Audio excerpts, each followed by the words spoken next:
Olá pessoal, tudo bem?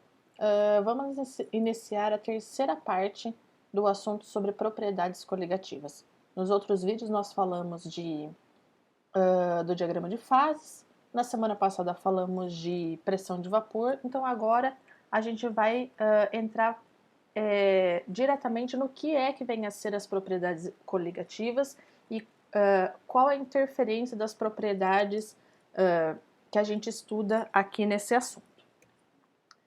Então, o que é que vem a ser uma propriedade, um efeito coligativo? Então, um efeito coligativo é modificação de algumas características de solvente quando ele deixa de estar puro, quando eu adiciono um soluto não volátil a este solvente. Então, por exemplo, eu tenho a água pura, ponto de ebulição é igual a 100 graus Celsius a 1 atm, como a gente já falou várias vezes. Mas e se eu pegar uma colher de sal de cozinha e dissolver na água? Será que o ponto de ebulição continua sendo 100 graus Celsius a 1 atm? Não, não vai ser. Nós vamos ter uma modificação no ponto de ebulição. Isso é um efeito coligativo, tá certo? Esse efeito, essa modificação dessas propriedades, ela vai depender do número de partículas que estiverem dissolvidas dentro do solvente, tá certo? O que é que vem a ser um soluto não volátil? Um soluto não volátil é aquele que tem o ponto de ebulição superior a do solvente, tá? Então, se eu falo do sal de cozinha e da água, o sal de cozinha é um soluto não volátil, beleza? Então, o exemplo que eu dei, a água entra em ebulição a 100 graus Celsius e 1 atmosfera de pressão. Se eu coloco um soluto não volátil, eu misturo na água, eu vou modificar essa temperatura de ebulição, tá certo? O que é que nós temos aqui então? Quanto mais partículas eu tiver dissolvida no meu solvente, maior vai ser o efeito coligativo.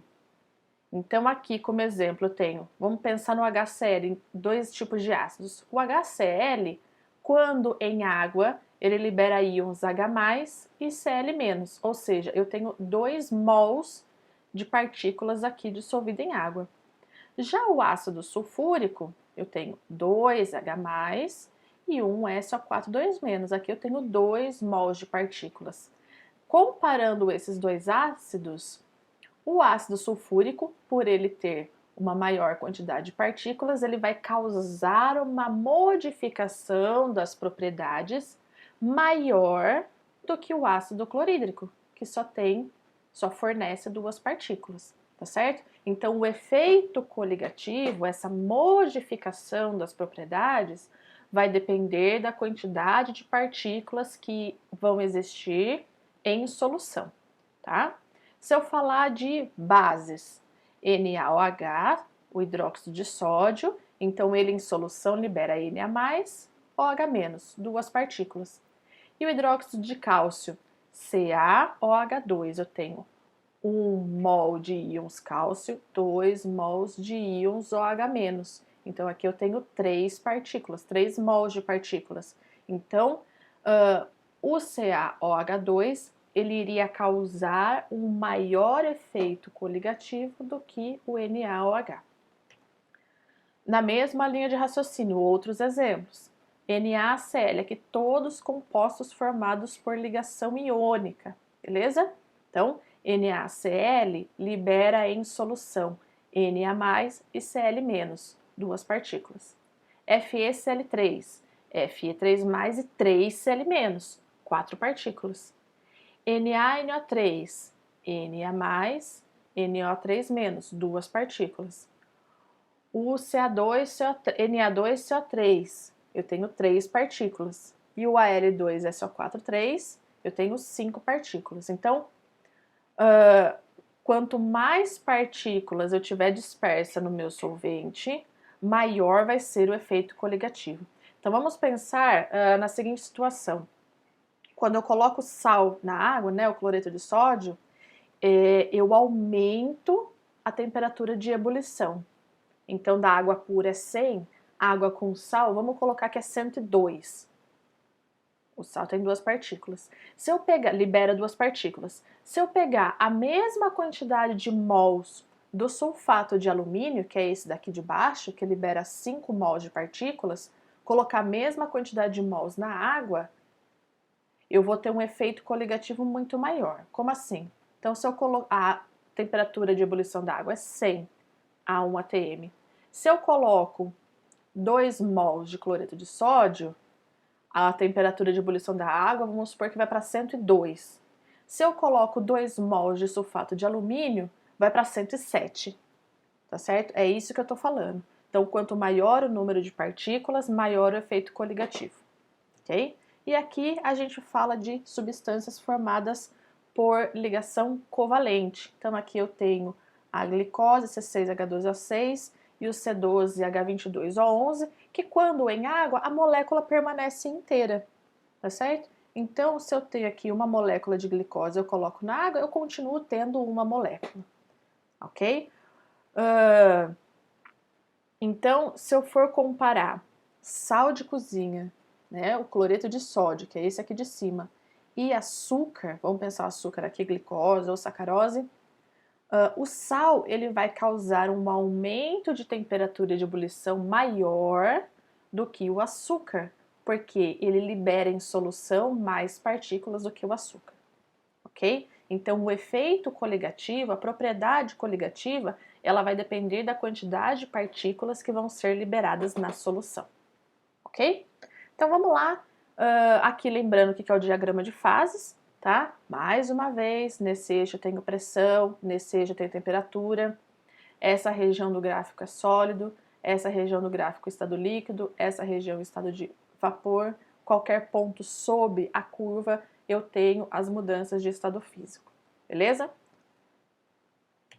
Então vamos lá. Quais são as 4 propriedades coligativas que nós vamos aprender? Hoje a gente vai falar de uma, mas elas são 4. Primeira é modificação da pressão de vapor, que é o efeito tonoscópico. A segunda é modificação do ponto de ebulição, efeito ebulioscópio. A terceira propriedade é modificação do ponto de fusão, efeito crioscópico. E a última propriedade é modificação da pressão osmótica, que é feito o efeito osmoscópico. Como assim modificação? Então, lembrando do comecinho dessa aula, eu tenho a água pura, eu adicionei um soluto não volátil, eu modifiquei as minhas características, tá certo? Então, quais são essas características que vão ser modificadas quando a gente tem uma adição de um soluto não volátil a um solvente? São essas 4 propriedades: pressão de vapor, ponto de ebulição, ponto de fusão e pressão osmótica, ok? Na aula de hoje a gente vai ficar só com o efeito tonoscópico, beleza? Vamos lá entender o que é o efeito tonoscópico. O efeito tonoscópico, então, é a diminuição da pressão de vapor de um solvente quando a ele se adiciona um soluto não volátil. Então, lembrando o que é pressão de vapor, que nós vimos na semana passada. Então, eu tenho o meu solvente, ele vai evaporar e esse vapor ele vai exercer uma pressão. Essa é a pressão de vapor, tá certo? Então, pressão é aquela exercida pelas moléculas do solvente contra a interface para passar no estado de vapor. A gente já falou sobre isso anteriormente, tá certo? O que é que acontece quando eu coloco um soluto no meu solvente? Então, vamos pensar esse exemplo aqui como sendo a água. Então, aqui eu tenho as moléculas de água e essa é a minha pressão está sendo exercida aqui,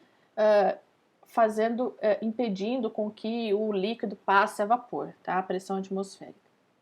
Se eu coloco um soluto não volátil, eu coloco um soluto ali no meu solvente, eu vou passar a ter uma interação entre as partículas do soluto e as moléculas do solvente, tá vendo? A partir do momento que existe essa interação entre soluto e solvente, fica mais difícil de evaporar. Se fica mais difícil de evaporar, eu vou ter menos vapor. Se tem menos vapor, o que acontece com a pressão de vapor? Ela vai diminuir, tá certo? Então é essa a ideia. tá? E para os outros efeitos coligativos também será essa ideia. Quando eu adiciono um soluto no meu solvente, eu passo a ter uma interação entre as partículas do soluto e do solvente, e isso vai dificultar os processos. No caso aqui, dificulta a evaporação.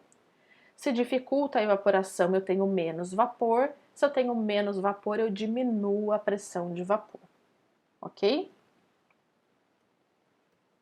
Então, onde que a gente pode enxergar isso de forma prática? Não sei se alguém já reparou, se alguém já teve alguma experiência nesse sentido, mas um exemplo de aplicação do efeito tonoscópico é que uma toalha molhada com água do mar, ela vai demorar muito mais para secar do que uma toalha molhada com água da torneira, tá? Por quê? Quando eu falo em água do mar, eu tenho água com sais. Os sais são os solutos no meu solvente, né? Então eu vou ter os íons dos sais interagindo com as moléculas da água. Isso faz com que dificulte a evaporação e diminua a pressão de vapor do meu solvente.